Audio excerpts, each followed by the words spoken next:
Ridley Scott is back yet again with another film. This time we're revisiting the Colosseum. That's right, Gladiator 2 has stormed into theaters after years and years of being in development.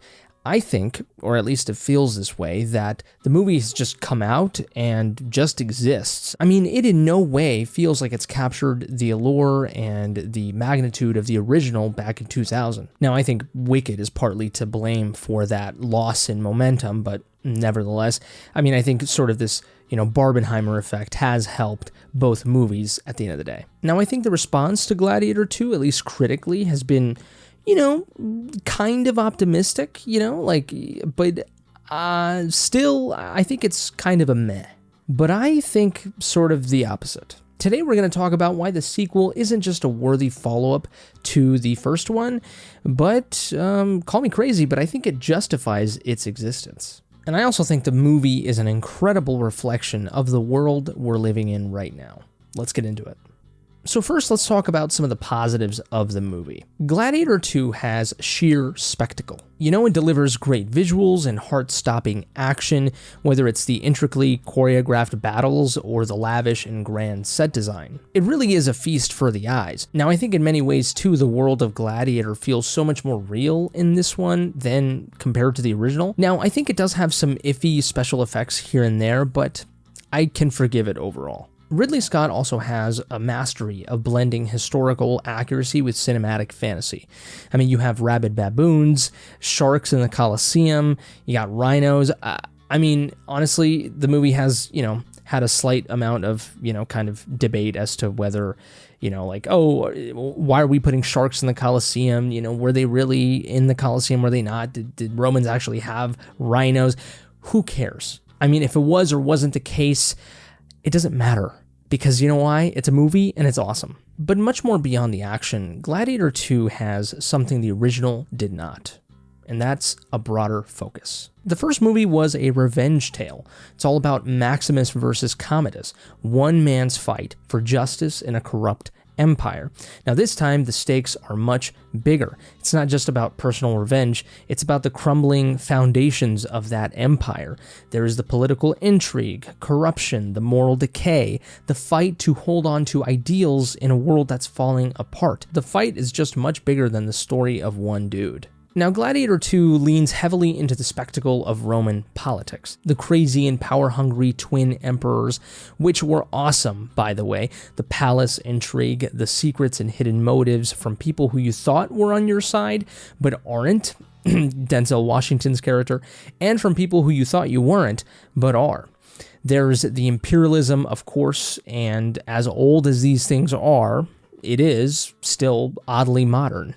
And that's the genius of the movie. It shows that politics back then were a literal circus, just like they are now. The Colosseum? Well, that's ancient Rome's version of cable news, Twitter, and Instagram all rolled into one. It's where the leaders distracted the masses with bread and circuses while the empire rotted from within.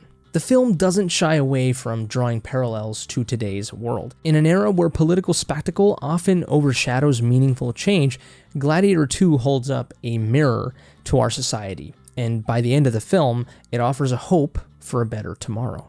And while the original Gladiator hinted at the decline of Rome, the sequel dives headfirst into it. This isn't just a movie about individual characters, it's about systemic failure, the greed, the corruption, the growing unrest. It all points to the inevitable collapse of a superpower. Now, of course, what a time for a movie like this to come out, right? I mean, I just don't think it's a coincidence. Some might say Gladiator 2 isn't just about Rome, it's about America in 2024. The crumbling infrastructure, the growing wealth gap, the political chaos, the chasing of the ideal America, the desire to restore greatness to it, leaders that are smiling at us while they stab us in the back, the insanity of some of these leaders, the distraction and entertainment with TV, social media, events. It feels eerily similar to what we see in the film, and that's what makes it so relevant. I mean, the film literally has the twin emperors embrace imperialism. Pedro Pascal's character is shown burning bodies after conquering a territory. He says later in the film, too, how much he's tired of the cries of women and children. Sound familiar? This film just could not have come out at a better time. It feels like a warning to any empire that thinks it's too big to fail. This film is more than just a historical epic. It's a modern cautionary tale. It's a story about resilience in the face of collapse, about finding hope even when the world seems to be falling apart. It's a reminder that empires don't last forever, but perhaps the values that we fight for can. But question is, what do you think about Gladiator 2? Those are my thoughts, but I'd love to hear yours in the comment section below. Did the movie work for you? Did it live up to the hype? Are you kind of meh on it? Or do you think it's a truly bad film? Now, granted, I will say I'm not the happiest that the film is yet another sequel in a world of just sequel after sequel after sequel. It feels like Hollywood is running out of original ideas, or they're scared of putting out original ideas. So I'm not super hyped about that, but at least the film justifies its existence. And it's a pretty good film at that. If you enjoyed this video, please give this video a like. Dislike it if you didn't. Subscribe to the channel if you want to see more content like this. Share with your Gladiator-loving friends, if you will. If it's your birthday, happy birthday to you, you beautiful creature. But I think that's it for me. You all take care, stay safe, and until next time, I love you.